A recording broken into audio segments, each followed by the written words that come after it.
नमस्कार, मैं हूं हरवीर सिंह और हिंद किसान की बात के हमारे नए शो में आपका स्वागत है। आज इस शो में हम बात करेंगे पोल्ट्री इंडस्ट्री से जुड़े, जिसमें कि लॉकडाउन के चलते पोल्ट्री इंडस्ट्री का एक बड़ा प्रॉब्लम आया, उनकी डिमांड में बहुत बड़ी गिरावट आई और हमारे जो किसान हैं पोल्ट्री इंडस्ट्री से जुड़े वो बहुत बड़े संकट के दौर से गुजर रहे हैं। इस मसले पर एक विस्तार से हम लोग बात करेंगे और हमारे साथ दो खास मेहमान हैं।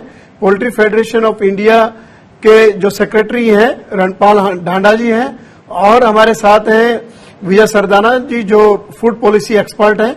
दोनों लोगों से हम जानेंगे कि इस कोरोना महामारी के चलते किसानों ने किस तरीके का संकट झेला है, पोल्ट्री किसानों ने, और किस तरीके से प्राइसेस क्रैश हुए हैं, आगे आने वाले दिन उनके लिए कैसे हैं, इन सब मसलों पर बात करेंगे। उसके पहले देख लेते हैं एक छोटा सा पैकेज। संडे हो या मंडे, रोज खाओ अंडे। रोज खाए जाने वाले अंडों से जुड़े पोल्ट्री सेक्टर की सच्चाई जानना आपके लिए भी जरूरी है। लॉकडाउन के वक्त अगर किसी एक सेक्टर पर सबसे खराब असर पड़ा है तो वो है पोल्ट्री सेक्टर। सोशल मीडिया पर यह गलत खबर फैल गई कि चिकन खाने से कोविड-19 बीमारी हो सकती है। इस अफवाह ने 2 करोड़ लोगों की रोजी रोटी पर असर डाला है। तो वहीं 1.25 लाख करोड़ रुपए की पोल्ट्री सेक्टर को बर्बाद कर दिया है। इसका असर मक्का, मोटे अनाज और तिलहन पर भी पड़ा है। पोल्ट्री किसान हर महीने 2 किलो वजन वाले 50 करोड़ चिकन तैयार करते हैं। लॉकडाउन और कोरोना वायरस के चलते चिकन की बिक्री एकदम बंद हो गई। लॉकडाउन के चलते एक तरफ किसान चिकन बेच नहीं पा रहे थे तो दूसरी तरफ उनके पास मुर्गियों को खिलाने के लिए भी चारा खरीदने के पैसे नहीं थे। ऐसे में कुछ हताश किसान मुफ्त में मुर्गियां बांटने लगे तो कुछ ने उन्हें जिंदा दफन कर देने जैसा कदम भी उठाया। लॉकडाउन के दौरान पोल्ट्री किसानों को 8,000 करोड़ रुपए से अधिक का नुकसान होने का अंदेशा है। वहीं ये सेक्टर 70% मक्का किसानों और 60% तिलहन किसानों को बाजार उपलब्ध कराता है। पोल्ट्री सेक्टर में गिरावट से मक्का और सोयाबीन की कीमतें 10,000 रुपए प्रति टन घट गई हैं। पोल्ट्री संकट के चलते अनाज और तिलहन सेक्टर की वैल्यू 35,000 करोड़ रुपए घट गई। इस सेक्टर से जुड़े लोगों का कहना है कि हालत इतनी खराब है कि इस पोल्ट्री सेक्टर को और मजबूत किए जाने की जरूरत है। पोल्ट्री सेक्टर के आधुनिकीकरण से लेकर दूसरे तमाम उपाय करने होंगे जिससे पोल्ट्री सेक्टर फिर से अपने पैरों पर खड़ा हो सके, क्योंकि इस पूरी वैल्यू चेन से करीब 2 करोड़ लोगों की जिंदगी जुड़ी है। विजय जी, मैं पहले आपके पास आता हूं। ये जो पूरा प्रॉब्लम है इस वक्त हमारे जो पोल्ट्री फार्मर जिस संकट से गुजर रहे हैं, देखिए कि एक सामान्य सी बात है कि किसी भी व्यक्ति के लिए क्या होता है कि जब दिन की शुरुआत होती है तो वो अपना दिन के लिए जो खाने पीने का इंतजाम के लिए लोग जाते हैं तो उसमें होता है दूध, अंडा, ब्रेड, ये सब होता है। तो उसमें जो इसका मतलब दिन की जो शुरुआत होती है वहीं से पोल्ट्री का जो प्रोडक्ट है वो हम लोगों के जीवन में एक तरीके से जुड़ जाता है।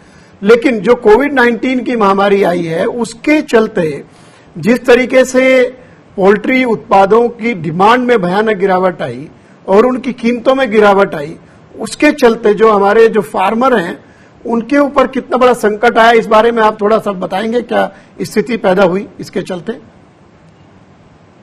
देखिए, अगर हम ये देखें कि पोल्ट्री सेक्टर का या पोल्ट्री प्रोडक्ट्स का डेली लाइफ में क्या उपयोग था, तो almost 70% Indians are non vegetarian. करीब 70% लोग हैं जो मीट अंडा खाते हैं इस देश में जी। और मीट अंडा जो खासकर जो पोल्ट्री प्रोडक्शन की हम बात करते हैं वो सबसे सस्ता और सबसे न्यूट्रिशियस प्रोडक्ट है। इंटरेस्टिंग बात क्या है कि कोविड के आते समय किसी तरह की अफवाहें आई सोशल मीडिया में और ये लिंक किया गया कि साहब कोविड और पोल्ट्री में किसी तरह का कोई संबंध है। हकीकत ये थी कि दुनिया भर में इवन WHO ने, दुनिया भर की सारी हेल्थ अथॉरिटीज ने ये कहा कि आप प्रोटीन इंटेक बढ़ाइए, और दुनिया भर में प्रोटीन की डिमांड, खासकर पोल्ट्री प्रोडक्ट्स की डिमांड इतनी ज्यादा हो गई कि रेट 2 से 3 गुना हो गए। भारत में हमारे यहां कुछ शरारती लोगों ने अफवाहें फैलाई जिसके कारण लोगों ने उन अफवाहों पे विश्वास किया और एकदम कंजम्पशन कम हो गया। उसका खामियाजा ये हुआ कि जो हमारे पोल्ट्री के किसान थे, खासकर जो छोटे किसान थे, उनका जब सप्लाई मार्केट में डिमांड आना रुक गया, उनकी सप्लाई आगे नहीं गई, तो उनको भारी नुकसान हुआ। क्योंकि जैसा हमें पता है कि मुर्गी जब तक जिंदा है उसको खाने को चाहिए, और किसान जब तक मुर्गी अपने पास रखता है वो खिलाता है, लेकिन बाजार में डिमांड खत्म हो गई। तो जो किसानों ने मेहनत करी, पैसा लगाया, एकदम उसका रेट मुर्गी का 5 रुपए किलो आ गया, जो करीब 100 रुपए किलो होता है। तो 100 रुपए से 5 रुपए किलो आएगी। किसानों ने फ्री मुर्गियां तक बांटी ताकि लोगों को किसी तरह का डर ना रहे। लेकिन समस्या यह हुई कि इतना बड़ा पोल्ट्री सेक्टर है, करीब 50 करोड़ मुर्गियां सालाना इस देश में कंज्यूमर्स को दी जाती हैं। जब इतना बड़ा थ्रेट आया तो पूरा सेक्टर कोलैप्स हुआ। जितने छोटे बड़े किसान थे भयंकर आर्थिक स्थिति में आ गए। आज हालत यह है कि जितना पैसा उन्होंने अपने पोल्ट्री सेक्टर में लगाया था, आज एक भी किसान ऐसा नहीं है जिसको नुकसान ना हुआ हो। और इसके लिए मैं ये कहूंगा कि इस देश में जितनी अफवाहें फैलाई गई जिन शरारती लोगों के द्वारा, उनको ये बात समझ नहीं आई कि इस देश में करीब 1 से 1.5 करोड़ लोग जो पोल्ट्री सेक्टर से जुड़ा हुआ है, करीब 2 करोड़ लोग पोल्ट्री सेक्टर के ऊपर जीवन बसर करते हैं, जिसमें करीब 1 करोड़ से ज्यादा किसान सीधे जुड़े हुए हैं और बाकी कई सेक्टर इसके साथ जुड़ गए हैं। तो रोजगार के ऊपर और लोगों के जो इसमें आजीविका थी उसके ऊपर किस तरीके का असर पड़ा है ये सब लॉकडाउन के चलते? विजय, जैसा मैंने कहा कि करीब 1 से 1.5 करोड़ आदमी पोल्ट्री सेक्टर पे निर्भर है अपनी जीवन यापन के लिए। पोल्ट्री के साथ साथ पोल्ट्री के किसान का तो नुकसान हुआ ही हुआ। जो बाकी एग्रीकल्चर के क्षेत्र थे, जो किसान थे, जो मक्का उत्पादन करते थे, जो तिलहन का उत्पादन करते थे, जिनका आउटपुट पोल्ट्री सेक्टर में जाता था, बाकी जो कोर्स सीरियल्स थे, जो सब पोल्ट्री सेक्टर में जाता था, वो सारे के सारे किसान आज प्रभावित हैं। उसी तरह जो शहरों में लॉकडाउन हुआ, जिसके कारण बहुत सारे आपने देखा होगा छोटे बड़े रेस्टोरेंट्स, होटल्स जो पोल्ट्री आधारित रहे हैं, उन सब का नुकसान हुआ। तो ये नुकसान सिर्फ पोल्ट्री के किसान का नहीं हुआ, ये ओवरऑल पोल्ट्री इकोनॉमी जो करीब 1.25 लाख करोड़ की है, सबका नुकसान हुआ, जो एक बहुत चिंता की बात है। तो ये इसमें एक तो जो इटरीज थी वो सब बंद हो गई, फिर आपका ये जो रेस्टोरेंट थे, शादियां, पार्टी, ये सारा का सारा जो फंक्शंस थे, ये एक तरीके से स्टैंड स्टिल पे आ गई सारी एक्टिविटी फूड की। तो इसका एक बहुत बड़ा इम्पैक्ट ये जो फूड इंडस्ट्री है उसने भी झेला होगा। निश्चित रूप से देखिए, करीब 30 से 40% जो हमारा कंजम्पशन होता है वो घरों के बाहर होता है पोल्ट्री प्रोडक्ट्स का। जब आपके रेस्टोरेंट्स और होटल बंद हो गए तो निश्चित रूप से 30-40% कंजम्पशन वो कम हो गया। कुछ जो अफवाहें उड़ी उसके कारण लोगों का जो थोड़ा कॉन्फिडेंस हिला, उससे करीब 10-20% कम हुआ। और बाकी जो छोटे किसान थे जिनकी माली हालत बहुत खराब हो गई, जो प्रोडक्शन में नहीं जा पा रहे, उसके कारण भी करीब 10-15% का नुकसान हुआ। तो कुल मिला के कोविड के कारण आप आराम से इस बात को एस्टिमेट कर सकते हैं, करीब 50 से 70% के बीच पोल्ट्री सेक्टर आज भी प्रभावित है अलग अलग क्षेत्रों में। जो 2 सेक्टर आपने बताए जो महत्वपूर्ण सेक्टर थे इसमें विजय जी, के एक तो जो फीड सेक्टर है, जिसमें हमारे जो मेज फार्मर हैं वो काफी हद तक निर्भर करते हैं मक्का के, करीब 70% मक्का पोल्ट्री फीड में जाता है। और जो दाम पहले अगर हम देखें कि मक्का के दाम एमएसपी से ऊपर चल रहे थे, लेकिन बाद में वो घट के अभी करीब 1000 रुपया क्विंटल तक दाम आ गए, जो कि जबकि मिनिमम सपोर्ट प्राइस 1760 रुपया था, उसके बाद उसको बढ़ा करके 1815 रुपया कर दिया गया। तो ये तो बहुत बड़ा संकट पैदा हो गया किसानों के सामने। निश्चित रूप से देखिए, करीब 24 मिलियन टन के आसपास हमारे यहाँ मक्का पैदा होता है।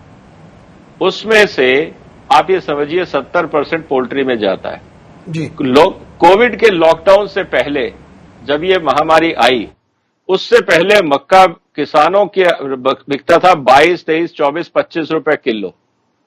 आज हालत ये है कि मक्के का रेट 12, 13, 14 रुपए पहुंच गया है पर किलो। 10 रुपए का नुकसान हो चुका है, और ये एक दिन का नहीं है, ये पूरे सीजन का नुकसान है। तो कहने का मतलब ये है कि पर टन मक्के के किसान को 10 से 12 हजार रुपए कम मिल रहा है जी। जबकि आपकी एमएसपी करीब 18 रुपए के आसपास है। तो ये हमें समझना पड़ेगा कि पोल्ट्री सिर्फ पोल्ट्री का किसान नहीं, अगर हमें मक्के के किसान को बचाना है, इसी तरह से करीब 20% सोयाबीन के दाम कम है जितने होने चाहिए। तो सोयाबीन का किसान, मक्के का किसान, बाजरे का किसान, ये जितने भी सीरियल प्रोडक्ट्स हैं जो जाते हैं फीड के अंदर, आज उन सब किसानों का नुकसान हो रहा है। तो आप अगर सिर्फ पोल्ट्री को आइसोलेटेड वे में देखेंगे, अलग से देखेंगे, तो ये शायद पूरी स्थिति नहीं समझा पाएगा।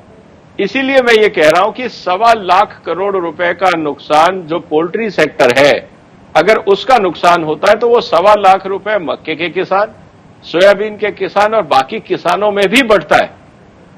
तो ये हमें समझना पड़ेगा, इसीलिए पोल्ट्री सेक्टर को बचाना बहुत जरूरी है। रणपाल जी हमारे साथ जुड़ गए हैं, जो पोल्ट्री फेडरेशन ऑफ इंडिया के सचिव हैं। रणपाल जी, मैं ये किसी तकनीकी खामी की वजह से आपसे बात नहीं हो पा रही थी। ये जो पूरे सेक्टर का संकट है, उसको कितना बड़ा ये संकट आप लोगों के सामने आया और इसकी कितनी बड़ी दिक्कत आगे इस पूरे सेक्टर के ऊपर पड़ेगी, जो कोविड के चलते जो लॉकडाउन हुआ और डिमांड में जो गिरावट आई और कीमतों में जो गिरावट आई? पोल्ट्री, छोटा पोल्ट्री फार्म तो बिल्कुल तबाह हो गया जी।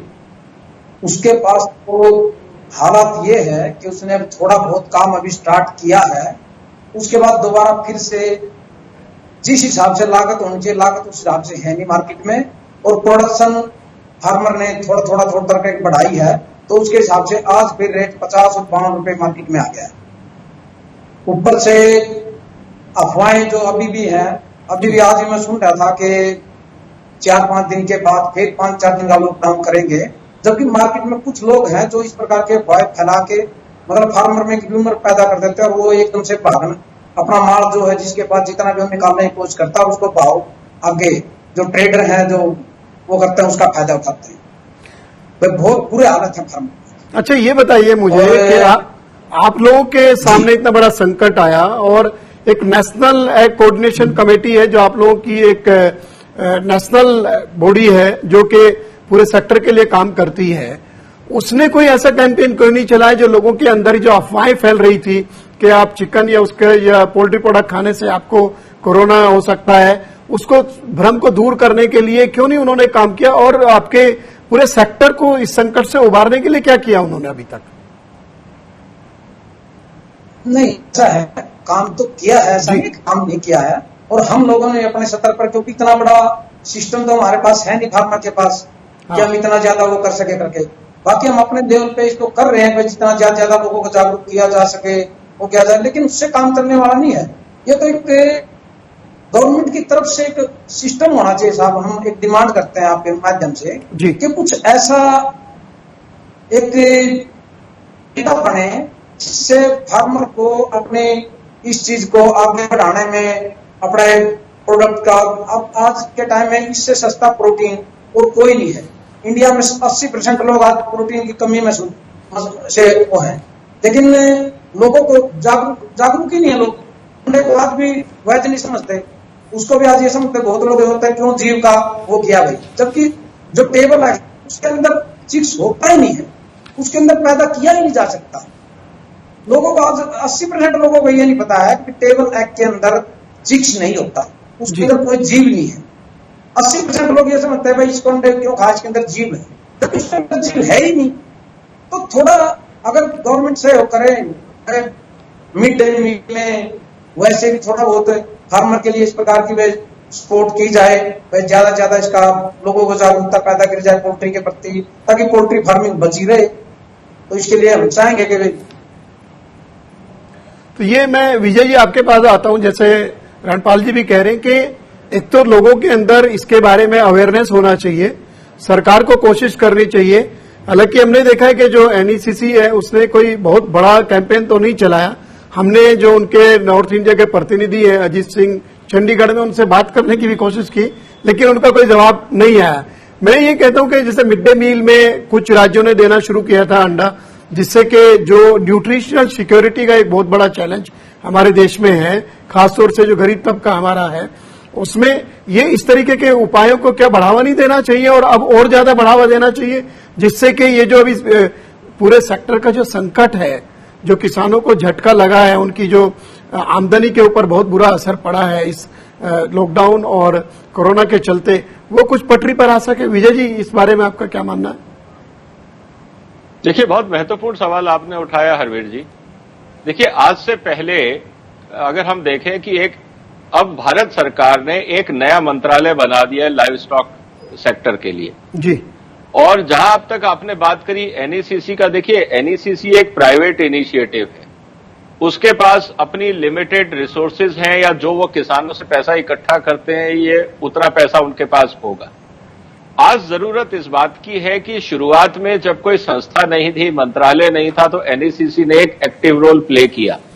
आज जरूरत इस बात की है कि भारत सरकार इस रोल को प्ले करे, ये जिम्मेवारी अपने हाथ में ले कि किस तरह कंज्यूमर्स को एजुकेट करना है, किस तरह से फार्मर्स को एजुकेट करना है। जब किसान पैसा देने को तैयार है डेवलपमेंट के लिए, एनएससीसी को वो देता है।